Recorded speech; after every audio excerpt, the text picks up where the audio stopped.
magluto tayo ulit ng upo. Tatlong upo, 100. Tapos, ang simple na luto ni Mapa Cooking sibuyas natin, tsaka bawang. Siyempre, hindi mawala yung ating isda. Siyempre, lagyan natin ng magic sarap. Ayan, magic sarap lang talaga yan. Kasi hindi ko nalalagyan na pampaalat. Kunting asin na lang siguro to. May asin na to kunti nung nilinis ko to. Kasi alam mo, binili ko itong dalaga bukid. 10 kilos. Kaya ayan, mayroon pa natira. Doon mga 2 kilo na lang. Ayan ang ulam ni Mapa Cooking ngayon. Ginisang upo. Sabayan natin ang pritong isda. O mag-i-slice lang si Mapa Cooking ng upo. Tsaka saglit lang to. Gisa lang to. Sandali lang luto ni Mapa Cooking nito. Kasi yung upo natin mura. Ayan. Mag-i-slice na si Mapa Cooking. Siyempre hindi mawala yung ating mantika. Ipiprito muna natin yung isda. Teka lang, lalagyan ko. Maglagay tayo ng oil. Lagay natin sa prito natin isda. Pero mainit na to.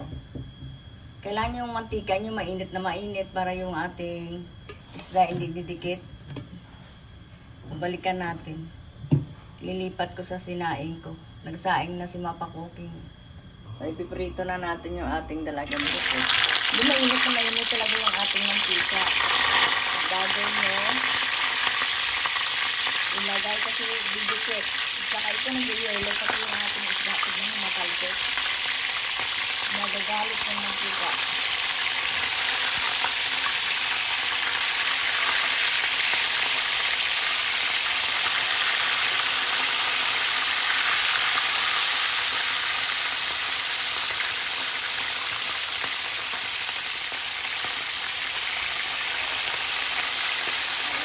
Magbalikan natin, mag-slice ako naman ng upo.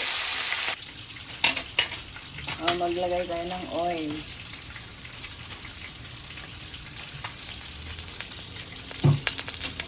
Lalagay natin yung ating bawang. Nagmamadali na ulit si Mapa Cooking kasi bago dumating yung mga anak ko. Alas 11:30 na. Bago ko palutuin, tapos madaliin pag gutom na sila. Diba? Ang gagaling ng mga anak namin eh. Gusto ko man madaliin kapag gutom na sila. So, tagal naman nila bumaba.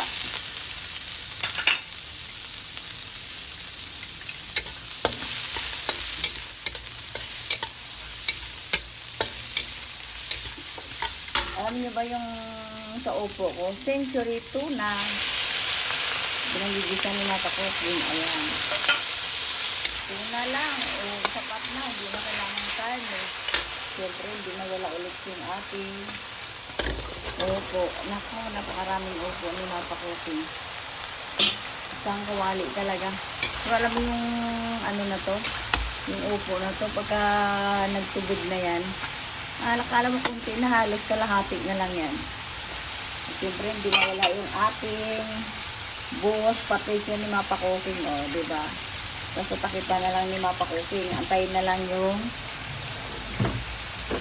lalabas yung natas ng ating opo. Saan ba yung aking pantakip? Takip lang yung nahanap ko pa. Diba? Yan, tatakipan ni Mapa Cooking mo na yung ating nilipat tayo sa isda ko. Ang ganda ng pagka-prito ko ng isda. Hindi siya dumikit. Kailangan bago nyo ilagay sa ating kawali, mainit yung mantika nyo. Kasi pag dumikit, mahirap. Ayan. Alis ka rin natin.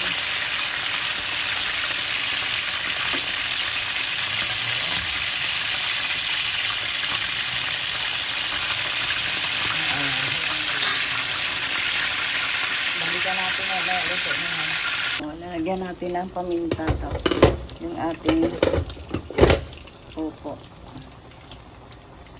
Yung upo natin, lagyan natin ng paminta. Lalagyan nyo rin ng sugar. Ako naglalagay ako ng sugar dito. Minsan hindi ko na napakita yung vlog ko na may sugar. Lagyan mo na lang half lang. Luin nyo natin.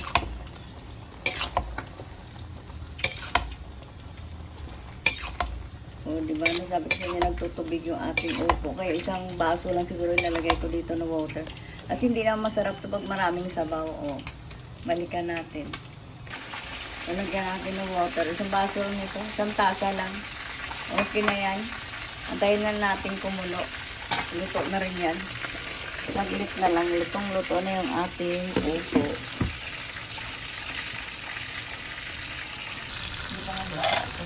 Ito oh.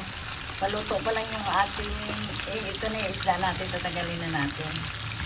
Sabay natin dito sa upong gulay ni Mapa Cooking. Tignan mo.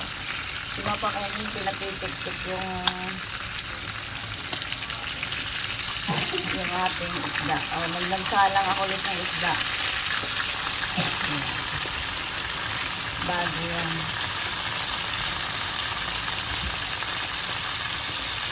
Okay na yung ating upo. O, ito yung sabay natin ng isda. Ayan, isda ko. May pinirito ko si Mapa Cooking doon na isda.